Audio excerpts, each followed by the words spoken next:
Hello friends, చాలా మందికి కూడా పాత నోట్లు, పాత నాణాలను దాచిపెట్టే అలవాటు అనేది ఉంటుందండి. ఎప్పటికైనా సేల్ అయ్యే అవకాశం ఉంటుందని చాలా మంది కూడా భద్రంగా దాచిపెట్టి ఉంచుతుంటారు కదా. కానీ వాటిని సేల్ చేయకపోతే మన ప్రయాసం మొత్తం కూడా వృధా అయిపోతుందండి. దానివల్ల మనకి ఏ ఉపయోగం అనేది ఉండదు. సో మనం సేల్ చేస్తేనే మనకు ప్రతిఫలం అనేది వస్తుంది.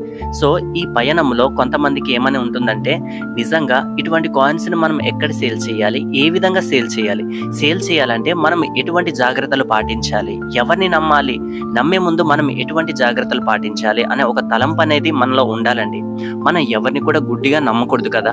ఈ లోకం అనేది మాయ ప్రపంచం. ఈ మాయ ప్రపంచంలో మనం ఎవరిని నమ్మినా కూడా మోసపోవడం అనేది వాస్తవంగా జరుగుతూ ఉంది. సో మనం కొన్ని జాగ్రత్తలు అయితే తీసుకోవాలండి. చాలా మంది కూడా ఇటువంటి ఓల్డ్ కాయిన్స్, అదే పాత నాణాలు కావచ్చు, పాత నోట్లు కావచ్చు, సేల్ చేసే ప్రయత్నాలు అయితే చేస్తూ ఉంటారు. ఈ కాయిన్ బిజినెస్, ఈ నోట్ల బిజినెస్ అనేది ఏ విధంగా జరుగుతుందండి చాలా మందికి తెలిసిందే. ఇవన్నీ కూడా ఏ విధంగా జరుగుతున్నాయి అంటే, ప్రత్యక్షంగాను పరోక్షంగాను జరుగుతూ ఉన్నాయి. ప్రత్యక్షంగా అంటే మనం ఒక బయ్యర్తో కాంటాక్ట్ అవ్వడం, వారితో కాంటాక్ట్ అయ్యి మన దగ్గర ఉన్నటువంటి కాయిన్స్, నోట్లు సేల్ చేయడం ప్రత్యక్షంగా జరుగుతున్నటువంటి బిజినెస్. పరోక్షంగా అంటే ఇప్పుడు ఆన్లైన్ మార్కెటింగ్ అనేది నడుస్తుందండి.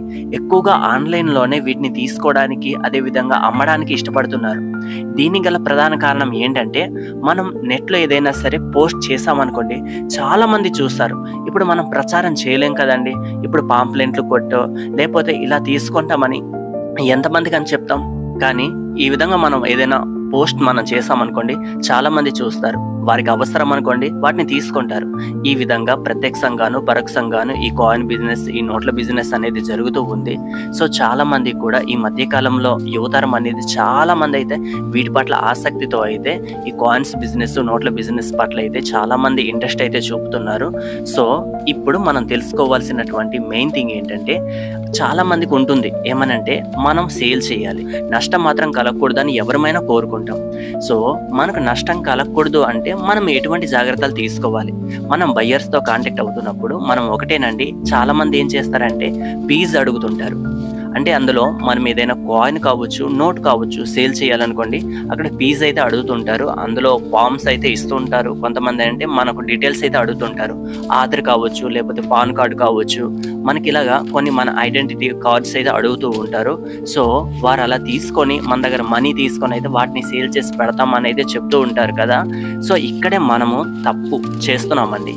ఈ తప్పు అనేది ఎలా జరుగుతూ ఉందంటే, వారు చెప్తుంటారు, ఎంత నమ్మకంగా చెప్తుంటారంటే, మనం మనీ పే చేసి మనం రిజిస్ట్రేషన్ అయినట్లయితే ఖచ్చితంగా సేల్ అవుతుంది అనే భరోసా ఇచ్చే విధంగా అయితే వారు మాట్లాడుతూ ఉంటారు. అక్కడే వారైతే లాభాన్ని పొందుతున్నారు. ఆ కాయిన్ సేల్ అయినా అవ్వకపోయినా సరే, ఆ కాయిన్కి, ఆ నోటుకి సంబంధించినటువంటి డబ్బులు అయితే వీరు తీసుకుంటున్నారు, రిజిస్ట్రేషన్ ఫీజు అంటూ. సో మనం ఇచ్చేస్తున్నాం. దీనివలన కేవలం మనం కట్టినటువంటి డబ్బులే కాదండి, మన ప్రూఫ్స్ మనం ఇవ్వడం వల్ల అయితే చాలా లాస్ అయితే అవుతుంది. ఫ్యూచర్లో ఇప్పుడు కాకపోయినా సరే, ఎప్పటికైనా సరే మన బ్యాంక్ అకౌంట్స్ కావచ్చు, మనకి కొన్ని టెక్నికల్గా అయితే ఇష్యూస్ అయితే వస్తూ ఉంటాయి. సో మనం ఎటువంటి ప్రూఫ్స్ అయితే ఇవ్వకూడదు. ఫస్ట్ ఆఫ్ ఆల్ మనం తెలుసుకోవాల్సింది ఏంటంటే, మనకు సంబంధించి ఐడెంటిటీ ప్రూఫ్స్ అనేవి ఇవ్వకూడదు. ఓకే. సో డబ్బులు ఇచ్చే ముందు చాలా మంది డబ్బులు అడుగుతుంటారు. డబ్బులే కదా, ఎంతో కొంత, ఒక ఫీజు ఒక 500 అనుకోండి, 500 కదా, పోతే ఏముంది, మనకు వస్తే చాలా డబ్బులు వస్తాయి కదా అని అనుకుంటారు. వాళ్ళు కూడా, ఆ బయ్యర్స్ ఏమని చెప్తుంటారంటే, ఒక కాయిన్ ధర లక్షల్లో, కోట్లలో ఉంటుంది అని చెప్తుంటారు. నిజంగా నేను చెప్తున్నానండి, ఏ కాయిన్ అయినా తీసుకోవాలి అంటే దాంట్లో ప్రత్యేకత అనేది ఉండాలి. దాని ప్రత్యేకతను బట్టే దాని ధర అనేది ఉంటుంది. ఇప్పుడు వాళ్ళు అలానే చేస్తున్నారు.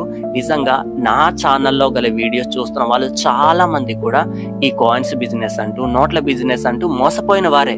చాలా మంది డబ్బులు పోగొట్టుకున్నారు. అలానే కాదండి, ఇంకా నెక్స్ట్ ఒక ఇన్సిడెంట్ అయితే జరిగింది రాజమండ్రిలో. అయితే రాజమండ్రి నుండి అయితే ఒక ఆవిడ నాతో కాంటాక్ట్ అయ్యారు. వారు చెప్తున్నారు, వారి నుండి 1,70,000 అయితే వారు తీసుకున్నారంట. వారి నుండి అయితే ఈ విధంగా డబ్బులను అయితే కాజేస్తారు. సో వాళ్ళు ఎంతో బాధపడైతే చెప్తున్నారు, బ్రదర్ నేను యూట్యూబ్లలో వీడియో చూస్తాను, ప్రతి ఒక్కరి వీడియో చూస్తాను, కానీ మీ వీడియో నాకు ప్రత్యేకంగా అనిపించింది. మీ వీడియో చూడగానే ఏదో తెలియని ఒక నమ్మకం అయితే కలిగింది. అందుకనే మీతో కాంటాక్ట్ అయ్యాను. మా బాధలను అయితే మీతో చెప్పుకుంటున్నాను. మీరు చేయగలిగినటువంటి సహాయాన్ని అందిస్తే మేము సంతోషిస్తాము అని అయితే వారు అంటున్నారండి. ఎవరమైనా సరే ఎంతవరకు సాయం చేయగలమండి? వారైతే సైబర్స్, వారు ఏ విధంగా డబ్బులను అయితే నొక్కేస్తారు. వీళ్ళు పోలీస్ దాకా వెళ్ళారంట. సో చాలా మందికి సర్కిల్ అనేది ఉంటుంది. వారు కూడా ఆ విధంగా చేస్తున్నారంటే వారేదో సామాన్యుల మనుషులైతే కాదండి. అంత డబ్బులు కాజేస్తున్నారు, వారికి కూడా పోలీసులకు కూడా కాంటాక్ట్ అనేది ఉంటుంది. అంటే ప్రతి ఒక్కరు పోలీసులు అలా ఉంటారని కాదు, వారు చేస్తున్న పని ఆ విధంగా ఉంటుంది కాబట్టి వారు ఆ విధంగా చేస్తూ ఉంటారు. సో మనం ఏం చేయాలంటే, మనం ఎవరికైనా డబ్బులు ఇచ్చే ముందు ఆలోచన చెయ్యాలి. ఎవరికి కూడా డబ్బులు ముందుగా ఇవ్వకూడదు. నా ఉద్దేశం ఏంటంటే, ఎవరికి కూడా ముందుగా డబ్బులు వాళ్ళ చేతిలో పెట్టి కమిషన్ అంటూ అడ్వాన్స్ అంటూ మనం ఇచ్చామనుకోండి, ఖచ్చితంగా మనం లాస్ అవుతాం. నిజంగానే వారు సేల్ చేయగలిగితే, సేల్ చేశాక ఆ వచ్చినటువంటి అమౌంట్ ఎంత ఉంటే అంత, వాటిలో పర్సెంటేజ్గా మనం అయితే వారికి ఇవ్వచ్చు. మీరు ఇంతగా మీరు సేల్ చేసి పెట్టారు కాబట్టి మీరు పర్సెంటేజ్గా మీరు తీసుకోండి, మిగతాది నాకు ఇవ్వండి అని అంటే సరిపోతుంది.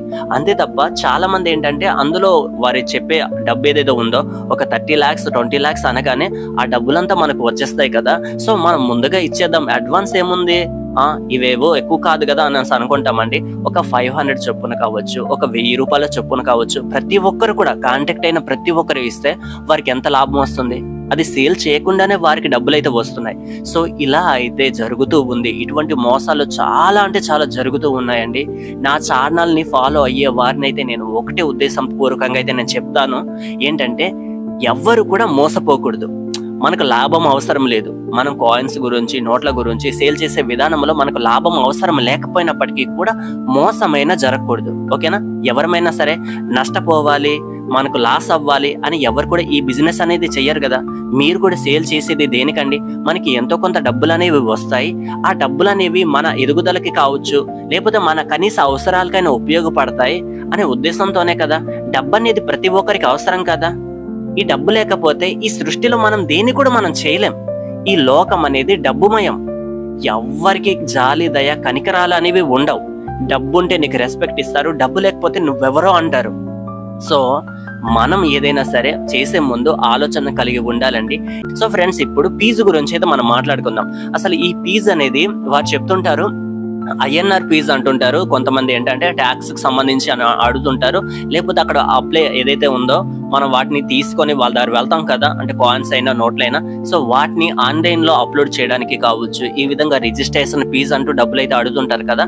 సో రిజిస్ట్రేషన్ ఫీజు రూపంగా మీరు సేల్ చేసే విధానంలో అయితే మీరు వెళ్ళవద్దు, ఆ విధంగా మీరు చేయవద్దు. మీకు డైరెక్ట్ గా బయ్యర్ కాంటాక్ట్ అయినట్లయితే ఆ అవకాశాన్ని మాత్రమే మీరు వినియోగించుకోవడానికి ప్రయత్నించండి. అంతే తప్ప వారు ఏదో ఫీజు అంటూ ఎవరైనా చెప్పారనుకోండి, ఖచ్చితంగా వారు మోసగిస్తారండి. ఓకే, ఇప్పుడు మన ఛానల్లో అయితే టెస్ట్ చేసినటువంటి కాయిన్స్ అయితే కొన్ని ఉన్నాయి కదా. సో చాలా మంది చూసే ఉంటారు నా ఛానల్లో గల వీడియోస్, కొన్ని లక్షల్లో విలువ చేసేటటువంటి కాయిన్స్. నిజంగా ఇటువంటి కాయిన్స్ అనేవి ఉంటాయా ఉండవా అని తలంపు అనేది కొంతమందికి ఉండే ఉంటుంది. ఇంత ధర ఎలా, ఎవరు తీసుకుంటారు, దీనివల్ల ఉపయోగం ఏంటి అని కూడా కొంతమంది అయితే కామెంట్ అయితే చేశారండి. దాంట్లో ప్రత్యేకత ఉన్నట్లయితే ఖచ్చితంగా ఎవరైనా తీసుకుంటారండి. మీరు తీసుకోకపోవచ్చు, కానీ అలా అని మీలా ప్రతి ఒక్కరు ఉండరు కదా.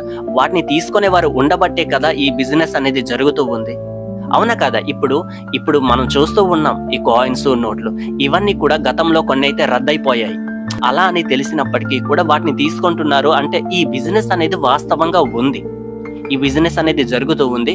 కానీ కొంతమందికి నమ్మకం అనేది కలగదు. ఇటువంటి వాటిని ఎవరు తీసుకుంటారు, ఇదంతా ఉట్టినే అని కొంతమంది అనుకోవచ్చండి. నిజంగానే ఇటువంటి బిజినెస్ అనేది జరుగుతూ ఉంది, కానీ కొంతమంది మోసపోవడం వల్ల వాళ్ళు చెప్తూ ఉంటారు ఇవంతా కూడా అబద్ధమని. ఒకరు అబద్ధం అని చెప్పినంత మాత్రాన నిజం అనేది ఎప్పటికీ కూడా అబద్ధం కాదండి.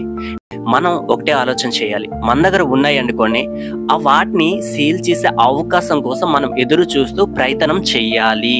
ప్రయత్నించకుండా మనం దేన్ని సాధించలేము. మీరు ఏదైనా సరే, ఒక జాబ్ అయినా కావచ్చు, ఒక వ్యాపారం అయినా కావచ్చు, మీరు ప్రయత్నించకుండా మీరు సక్సెస్ అవుతారా? అవ్వరు కదా. మనం ప్రయత్నిస్తూ ఉండాలి, ఖచ్చితంగా మీరు సక్సెస్ అవుతారు.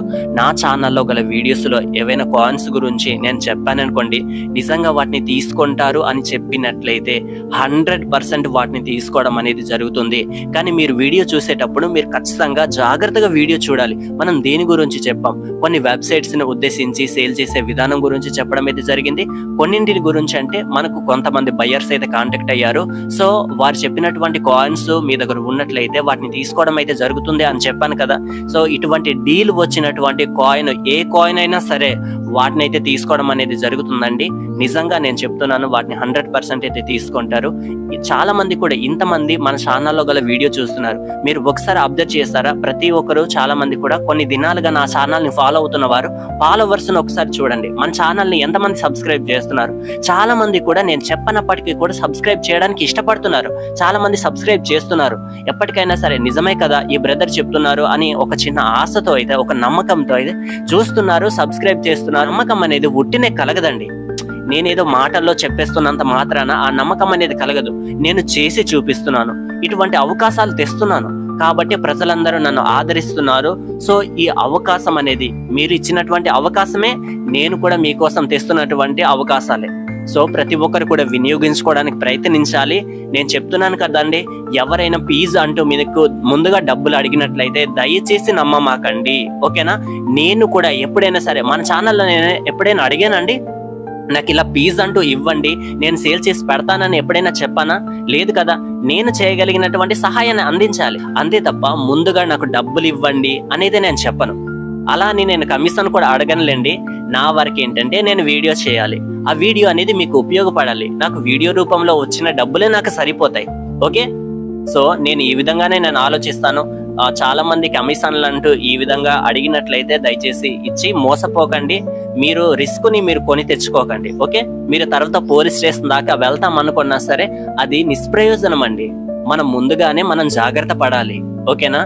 సో ఈ మాటలన్నీ కూడా చాలా మందికి సోదిలాగా, నేను చెప్పే మాటలంతా కూడా ఒక సోదిలాగా అనిపించవచ్చండి.